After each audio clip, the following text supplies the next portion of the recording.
श्रीमद् देवी भागवत का तीसरा अध्याय सेनापतियों सहित महिषासुर का वध। जगदम्बा के श्री अंगों की कांति उदकाल के सहस्त्रों सूर्यों के समान है। वे लाल रंग के रेशमी साड़ी पहने हुए हैं। उनके गले में मुंडमाला शोभा पा रही है और दोनों स्तनों पर रक्त चंदन का लेप लगा है। वे अपने कर कमलों में जप मालिका विद्या और अभय तथा वर नामक मुद्राएं धारण किए हुए हैं। 3 नेत्रों से सुशोभित मुखारबिंद की बड़ी शोभा हो रही है। उनके मस्तक पर चंद्रमा के साथ ही रत्नमय मुकुट बंधा है तथा वे कमल के आसन पर विराजमान हैं। ऐसी देवी को मैं भक्ति पूर्वक प्रणाम करता हूँ। ऋषि कहते हैं, दैत्यों की सेना को इस प्रकार तहस नहस होते देख महादैत्य सेनापति चिक्षुर क्रोध में भरकर अंबिका देवी के सामने युद्ध के लिए आ डटा। वह असुर रणभूमि में देवी के ऊपर इस प्रकार बाणों की वर्षा करने लगा जैसे बादल मेरुगिरी के शिखर पर पानी की धार बरसा रहे हों। तब देवी ने अपने हाथों से उसके बाण समूहों को अनायास ही काटकर सबके उसके घोड़ों सहित सारथी को भी मार डाला। साथ ही उसके धनुष तथा अत्यंत ऊंची ध्वजा को भी तत्काल काट गिराया। धनुष कट जाने पर उसके अंगों को अपने बाणों से बीध डाला। धनुष, रथ, घोड़े और सारथी को नष्ट हो जाने पर देख वह असुर ढाल और तलवार लेकर देवी की ओर दौड़ा। उसने तीखी धार वाली तलवार से सिंह के मस्तक पर चोट करके देवी की बाईं भुजा में बड़े वेग से प्रहार किया। राजन, देवी की बांह पर पहुंचते ही वह तलवार टूट कर गिर गई। फिर तो क्रोध से लाल आंखें करके उस राक्षस ने शूल हाथ में लिया और देवी के ऊपर उसे उस महादैत्य ने भगवती भद्रकाली के ऊपर चलाया। वह शूल आकाश से गिरते हुए सूर्यमंडल की भांति अपने तेज से प्रज्वलित हो उठा। उस शूल को अपनी ओर आते देख देवी ने भी शूल का प्रहार किया। उससे राक्षस के शूल के सैकड़ों टुकड़े हो गए। साथ ही महादैत्य चिक्षुर की भी धज्जियां उड़ गई। वह प्राणों से हाथ धो बैठा। महिषासुर के सेनापति उस महापराक्रमी चिक्षुर के मारे जाने पर देवताओं को पीड़ा देने वाला चामर हाथी पर चढ़कर आया। उसने तभी देवी के ऊपर शक्ति का प्रहार किया, किंतु जगदम्बा ने उसे अपने हुंकार से ही आहत एवं निष्प्रभ करके तत्काल पृथ्वी पर गिरा दिया। शक्ति टूट कर गिरी हुई देख चामर को बड़ा क्रोध हुआ। अब उसने शूल चलाया, किंतु देवी ने उसे भी अपने बाणों द्वारा काट डाला। इतने में ही देवी का सिंह उछलकर हाथी के मस्तक पर चढ़ बैठा और उस दैत्य के साथ खूब जोर लगाकर बाहुयुद्ध करने लगा। वे दोनों लड़ते लड़ते हाथी से पृथ्वी पर आ गिरे।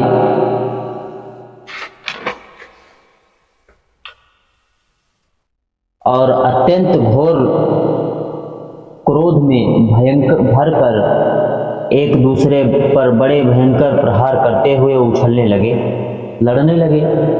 तदनंतर सिंह बड़े वेग से आकर आकाश की ओर उछला और उधर से गिरते समय उन्होंने पंजों की मार से चामर का सर धड़ से अलग कर दिया।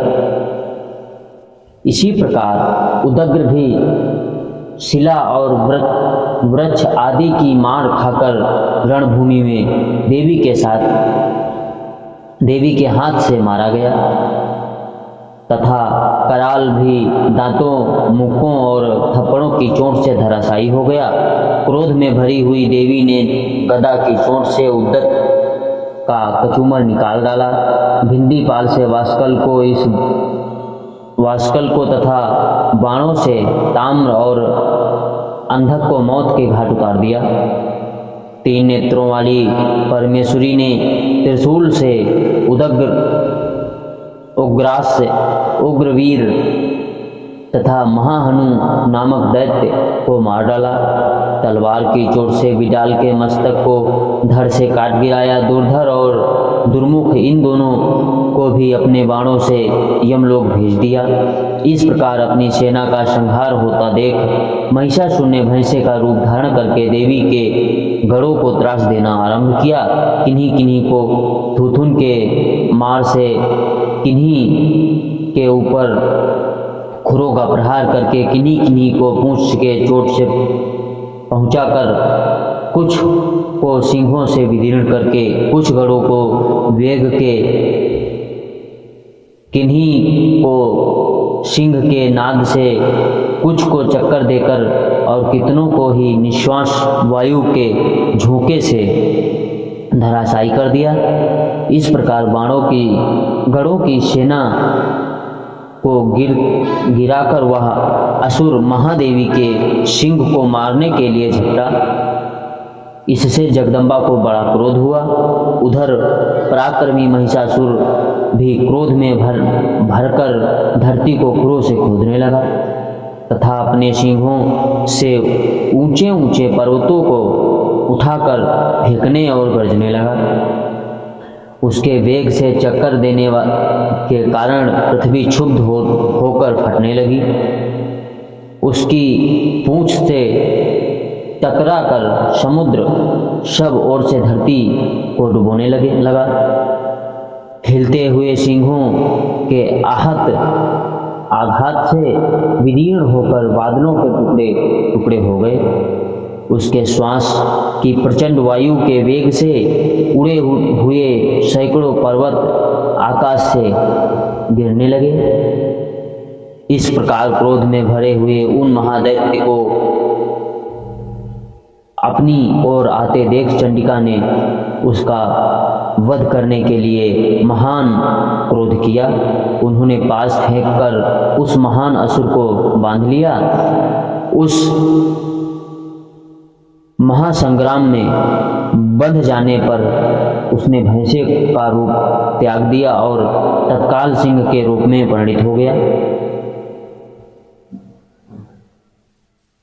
उस अवस्था में जगदम्बा ज्यों ही उसका मस्तक काटने के लिए उद्यत हुई, त्यों ही वह खड्गधारी पुरुष रूप में दिखाई देने लगा। तब देवी ने तुरंत बाणों की वर्षा करके ढाल और तलवार के साथ उस पुरुष को भी बीध डाला। इतने में ही वह महान गजराज के रूप में परिणित हो गया तथा अपनी सूंड से देवी के विशाल सिंह को खींचने लगा और गर्जना करने लगा। खींचते समय देवी ने तलवार से उसकी सूंड काट डाली।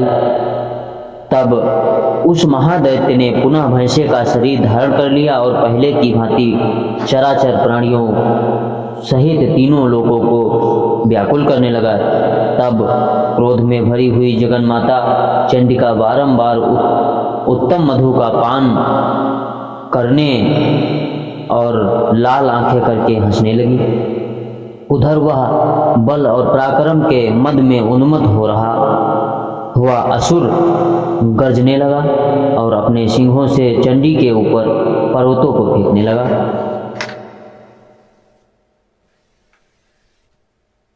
उस समय देवी ने अपने बाणों के समूहों से उसके फेंके हुए पर्वतों को चूर्ण करती हुई बोली। बोलते समय उनका मुख मधु के मद से लाल हो रहा था। और वाणी लड़खड़ा रही थी। देवी ने कहा, ओ मूढ़, मैं जब तक मधु पीती हूँ तब तक तू क्षण भर के लिए खूब गरज ले। मेरे हाथ से यही तेरी मृत्यु हो जाने पर अब शीघ्र ही देवता भी गर्जना करेंगे।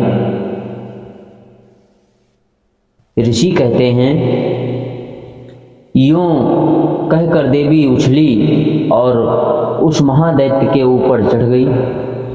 फिर अपने पैर से उसे दबाकर उन्होंने शूल से उसके कंठ में आघात किया। उसने उसके पैर से जगदम्बा के पैर से दबा होने पर भी महिषासुर अपने मुख से दूसरे रूप में बाहर निकलने लगा। अभी आधे शरीर से ही वह बाहर निकल पाया कि देवी ने अपने प्रभाव से उसे रोक दिया। आधा निकला होने पर भी वह महादैत्य देवी से युद्ध करने लगा। तब देवी ने बहुत बड़ी तलवार से उसका मस्तक काट गिराया। फिर तो हाहाकार करती हुई दैत्यों की सारी सेना भाग गई तथा संपूर्ण देवता प्रसन्न हो गए। देवताओं ने दिव्य महर्षियों के साथ दुर्गा देवी का स्तवन किया। गंधर्व राज गाने लगे तथा अप्सराएं नृत्य करने लगी। इस प्रकार श्री मार्कंडेय पुराण में सावर्णिक मनवंतर की कथा के अंतर्गत देवी महात्म्य महिषासुर वध नामक तीसरा अध्याय पूरा हुआ। जय माता दी।